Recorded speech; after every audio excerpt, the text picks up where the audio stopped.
అసలు ఎప్పుడూ లేని వివాదం ఇప్పుడే ఎందుకు రాజుకుంది? అసలు ఈవో స్థాయిని ఎందుకింత వివాదం చేశారు? తిరుమల గిరులపై ఈ మునిపెన్నడూ లేని విధంగా ఈ ప్రాంతీయ విభేదాలు అంటగట్టి లబ్ధి పొందాలి అనుకున్నదెవరు? అసలు పొగ వెనుక నిప్పు పెట్టిందెవరు? తెల్లదొరలే తిరుమలేశుణ్ణి సేవిస్తే తప్పులేనిది ఓ ఉత్తరాది అధికారి సేవ చేస్తే తప్పవుతుందా? ఈ మొత్తం వివాదం వెనుక దాగిన అసలు కారణమేంటి?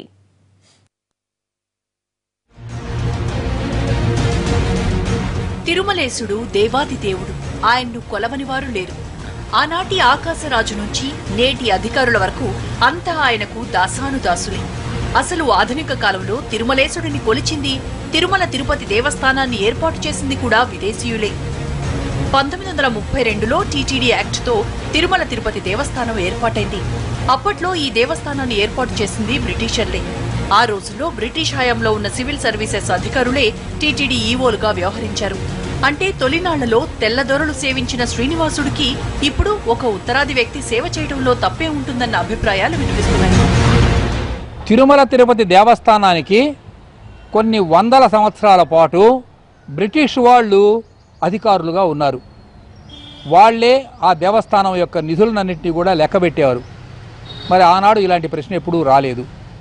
కేరళలో తీసుకుంటే నాస్తికులు అక్కడ దేవాలయాలకు ఈవోలుగా ఉన్నారు.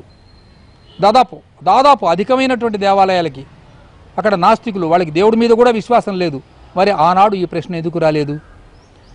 శృంగేరి తీసుకుందాం, అది కర్ణాటకలో ఉంది. కానీ అక్కడ పీఠాధిపతిగా ఉన్నటువంటి వ్యక్తి మన తెలుగువాడు, నరసరావుపేట ఆయన. మరి ఆయన ఎందుకు తీసుకున్నారు అక్కడ? అంటే ఆయన మహాపురుషుడు కాబట్టి, ఆయన గొప్ప ఆధ్యాత్మిక తపశ్శక్తి సంపన్నుడు కాబట్టి అట్లా నియమించారు. కాబట్టి కర్ణాటకలో ఉన్న పీఠానికి కర్ణాటక వాళ్లే అధిపతులుగా ఉండాలి, ఆంధ్రప్రదేశ్ నుంచి వచ్చినటువంటి వాళ్ళు అధిపతులుగా ఉండకూడదు అని మనం ఒక వివాదాన్ని, కాంట్రవర్సీని కనుక తీసుకొస్తే it is not a healthy matter. It is not in the interest of our national integration. నిజానికి కుల ప్రాంతాలకు అతీతంగా ఎవరైనా హిందూ ధర్మాన్ని ఆచరించవచ్చు. మతాలకు అతీతంగా ఎవరైనా శ్రీనివాసుని దర్శించవచ్చు. అలాంటప్పుడు ఈవోగా ఉత్తరాది వ్యక్తి ఉంటే తప్పేంటన్న ప్రశ్నలు వినిపిస్తున్నాయి. నిజానికి స్వామి ధర్మాన్ని ఆచరించే ఎవరికైనా స్వామి సేవ చేసే హక్కు ఉంటుంది. ఆ లెక్కన ఈ దేశంలో ఉన్న హైందవులందరికీ స్వామి సేవలో పాలు పంచుకునే హక్కు ఉంది. నిజానికి తిరుమల తిరుపతి దేవస్థానం బోర్డు ఏర్పాటవక ముందు స్వామివారి సేవలో ఉత్తరాది వాళ్లే ఎక్కువగా ఉండేవారు. తొలినాళ్లలో తిరుమల తిరుపతి దేవస్థానాల బాధ్యతలు చూసుకునే మహంతులు ఉత్తరాదికి చెందినవారే. అప్పుడు వారే తిరుమల వ్యవహారాల్లో సర్వాధికారులు. అంటే తొలినాటి నుంచి శ్రీవారిని విదేశీ రాజులు, విదేశీయులు కొలిచారు. ఆఖరికి ఉత్తరాది వారు కూడా స్వామి సేవల్లో పాలుపంచుకున్నారు. అలాంటప్పుడు తప్పులేనిది ఇప్పుడు ఒక ఐఏఎస్ అధికారి, అది కూడా ఏపీ క్యాడర్ కి చెందిన అధికారి, కేవలం జన్మతహా ఉత్తరాదివాడన్న కారణంతో ఆయన్ను ఆక్షేపించడం ఏమాత్రం సరికాదు.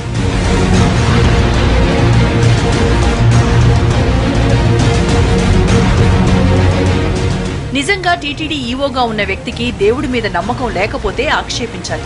ఆయన టీటీడీ ఆచారాలు పాటించకపోతే విమర్శించాలి. కానీ ఇప్పుడు ఈవోగా బాధ్యతలు స్వీకరించిన అశోక్ కుమార్ సింఘాల్ కి తిరుమలేశుడి మీద పూర్తి స్థాయి భక్తి విశ్వాసాలున్నాయి.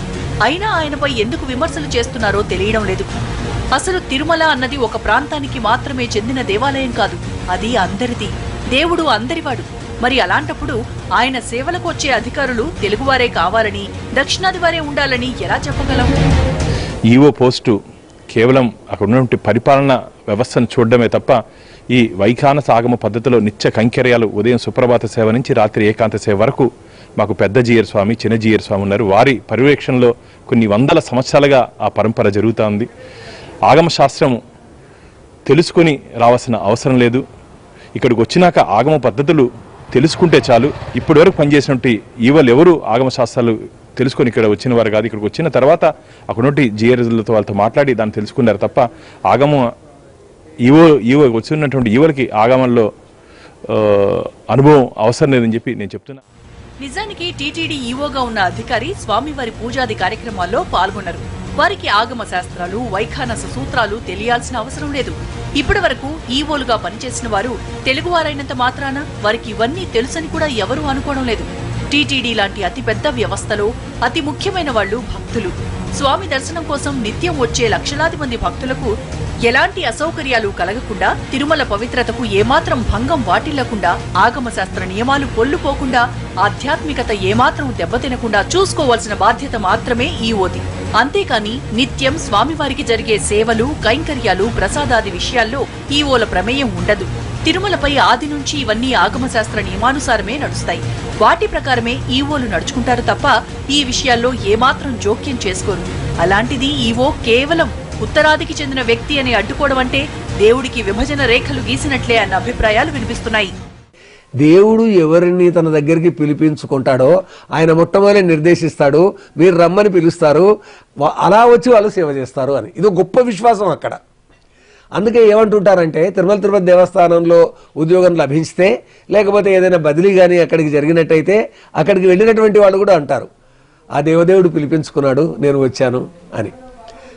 వీళ్ళ ప్రయత్నాలు వీళ్ళు చేసి ఉంటారు, మనమేం కాదనం. మానవ ప్రయత్నాలన్నీ జరుగుతాయి.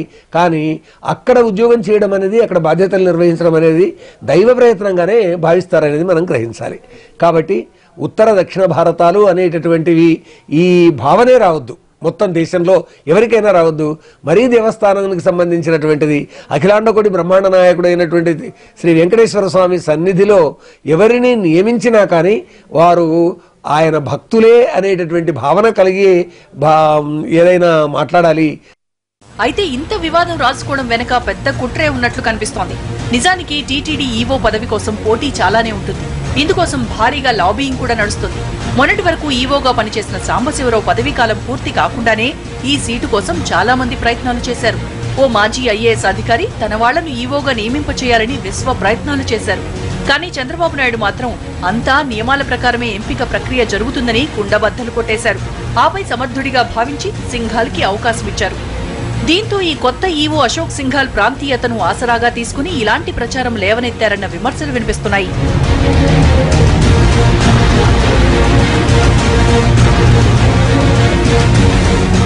ఇలా కొందరు తమ వారికి ఈవో పదవి దక్కలేదన్న అక్కసుతో లేవనెత్తిన అంశం ఇప్పుడిలా ఉత్తరాది దక్షిణాది వివాదంగా మారిందన్నది స్పష్టంగా తెలుస్తోంది. నిజానికి టీటీడీ ఈవో స్థానం అడ్మినిస్ట్రేషన్ కి సంబంధించిందే తప్ప వారికి వైదిక నియమాలు తెలియాల్సిన అవసరం లేదు. అంతేకాదు ఉత్తరాది నుంచి వచ్చిన చాలా మంది దక్షిణాదిన ఎన్నో దేవాలయాల్లో సేవలు చేశారు. దక్షిణాది వారు కూడా ఉత్తరాదిన సేవలందిస్తున్నారు. ఉత్తర దక్షిణ భేదాలు మనకి కాదు, దేవుడికి ఉండవు. ఆ దేవుడి సేవకు అంతకన్నా ఉండవు. కొందరి స్వార్థమే ఈ వివాదానికి కారణమైంది తప్ప వాస్తవంగా ఇందులో రవ్వంత వివాదం కూడా లేదు.